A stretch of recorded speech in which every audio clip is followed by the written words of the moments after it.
Jauh sebelum Indonesia menjadi nama yang kita kenal, Nusantara adalah hamparan karajan-karajan yang saling bersaing. Akhir abad V-13 adalah masa yang penuh gejolak. Di Sumatera, kebesaran Sriwijaya mulai memudar. Di Jawa, Singhasari bangkit dengan ambisi besar di bawah Raja Kertanegara. Ia melihat lautan bukan sebagai pemisah, tapi sebagai jalan penyatu. Ekspedisi Pamalayu pun dikirim, mengibarkan Panji Singhasari jauh ke barat. Namun, saat mata tertuju keluar, bahaya justru tumbuh di dalam. Pengkhianatan meruntuhkan segalanya. Tahun 1292, Singhasari jatuh. Kertanegara tewas. Jawa kembali terjerumus dalam kekacauan. Di tengah puing-puing inilah, seorang bangsawan muda bernama Raden Wijaya memilih untuk tidak menyerah. Ia membuka hutan belantara bernama Tarik, menanam harapan di atas tanah rawa. Tak lama, tantangan baru datang dari utara. Pasukan Monggol tiba, menuntut balas atas perlakuan Singhasari di masa lalu. Raden Wijaya tidak melawan dengan otot, tapi dengan otak. Ia memanfaatkan kekuatan Monggol untuk menghancurkan musuh-musuhnya di Jawa, lalu dengan cerdik mengusir mereka. Pada tahun 1293, di atas fondasi kecerdikan dan keberanian itu, lahirlah sebuah kerajaan baru, Majapahit. Tapi jangan bayangkan Majapahit langsung menjadi raksasa. Awalnya, ia sangat rapuh, dikelilingi intrik istana, pemberontakan dari sisa-sisa kekuatan lama, dan dendam yang belum usai. Di tengah kekacauan inilah, sejarah untuk pertama kalinya mencatat sebuah nama yang akan menggema ribuan tahun. Gajah Mada. Siapakah dia? Tidak ada silsilah agung yang mengiringi namanya.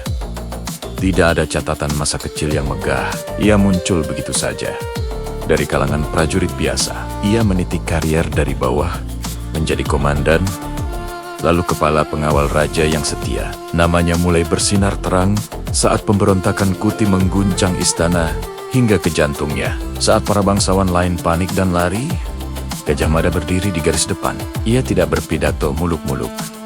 Ia bertindak dengan strategi brilian.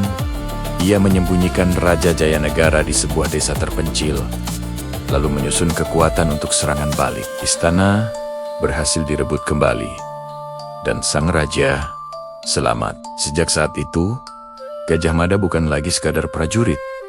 Ia adalah pahlawan. Kariernya melesat bagi anak panah. Namun, seiring dengan naiknya status politiknya, ada sesuatu yang justru menghilang dari catatan sejarah. Kehidupan pribadinya. Di zaman ketika para bangsawan berlomba membangun keluarga untuk melanggengkan kekuasaan, Gajah Mada memilih jalan yang sunyi. Tidak ada prasasti yang menyebut nama istrinya. Tidak ada syair yang mengisahkan kisah cintanya. Kesunyian ini menimbulkan sebuah pertanyaan besar. Apakah ia tidak pernah jatuh cinta? Sebagian sejarawan menduga, jauh sebelum ia menjadi Mahapatih yang agung, Gajah Mada pernah mengenal perasaan itu. Mungkin dengan seorang perempuan biasa yang tak bisa ikut mendaki tangga kekuasaan bersamanya. Mungkin sebuah kisah yang harus ia tinggalkan di belakang, tanpa perpisahan, ketika negara menuntut seluruh hidupnya. Puncak pengabdiannya terjadi ketika ia diangkat menjadi Mahapatih Amangkubumi, jabatan tertinggi di bawah raja. Di momen itulah, ia mengucapkan sebuah sumpah yang akan mengubah takdir Nusantara. Di hadapan Ratu Tribuana Tunggadewi dan para pembesar kerajaan, ia bersumpah, lamun hus kalah Nusantara, isun amukti palapa. Jika telah berhasil menaklukkan Nusantara, barulah aku akan menikmati kesenangan duniawi. Inilah sumpah palapa, sebuah janji untuk menunda kenikmatan pribadi, kemewahan, istirahat, dan mungkin juga cinta sampai sumpahnya terwujud. Palapa bukan hanya berarti rempah-rempah. Ia adalah simbol dari segala kenikmatan hidup yang Gajah Mada rela lepaskan demi sebuah cita-cita yang lebih besar, Nusantara yang bersatu. Sejak hari itu, ia tidak hanya mengikat negara pada dirinya, tapi juga mengikat dirinya dari kehidupan sebagai manusia biasa. Di bawah komandonya, Majapahit berubah total. Dari sekadar kerajaan agraris di Jawa, menjadi imperium maritim yang disegani. armada perang dikirim ke berbagai penjuru. Wilayah-wilayah ditaklukkan, kadang dengan pedang, seringkali dengan diplomasi yang cerdas. Jalur perdagangan diamankan, pelabuhan dikendalikan, aliansi politik dibangun. Gajah Mada adalah arsitek di balik semua ini. Ia hadir di setiap keputusan penting, namun selalu sadar posisi. Ia berdiri satu langkah di belakang takhta, membangun kekuasaan untuk rajanya, bukan untuk dirinya sendiri. Ia membangun sebuah imperium, tanpa pernah membangun rumah untuk hatinya sendiri.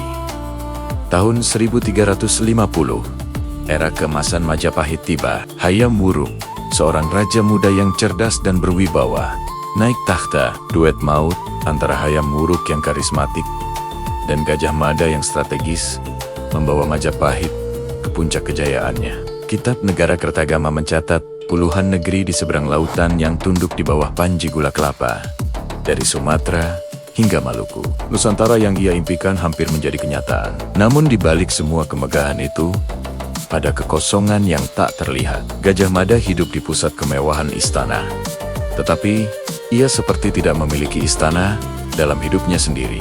Ia dikelilingi ribuan manusia, tetapi tidak tercatat memiliki seorang pun untuk berbagi suka dan duka. Hubungannya dengan para perempuan di lingkungan istana selalu bersifat formal, urusan politik, bukan perasaan. Dan disinilah tragedi terbesar dalam sejarah Majapahit terjadi. Tahun 1357, sebuah rencana pernikahan agung disusun. Raja Hayam Wuruk akan mempersunting Dyah Pitaloka, putri cantik dari kerajaan Sunda.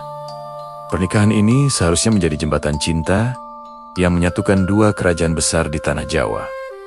Sebuah simbol perdamaian dan persahabatan. Namun, Gajah Mada melihatnya dari sudut pandang yang berbeda. Baginya, ini bukan tentang cinta dua insan, ini adalah tentang status politik. Dalam visinya tentang Nusantara yang bersatu di bawah Majapahit, Sunda tidak bisa datang sebagai mitra yang setara. Mereka harus datang sebagai taklukan, mengakui superioritas Majapahit. Logika kekuasaan mengalahkan logika hati. Di lapangan Bubat, tempat rombongan Sunda berkemah, tuntutan Gajah Mada disampaikan. Raja Sunda merasa terhina. Perang yang tak seimbang pun tak terhindarkan. Darah tumpah di tanah yang seharusnya menjadi saksi penyatuan. Raja Sunda dan para pengiringnya gugur sebagai satria. Melihat kehancuran itu, Putri Dyah Pitaloka memilih untuk mengakhiri hidupnya.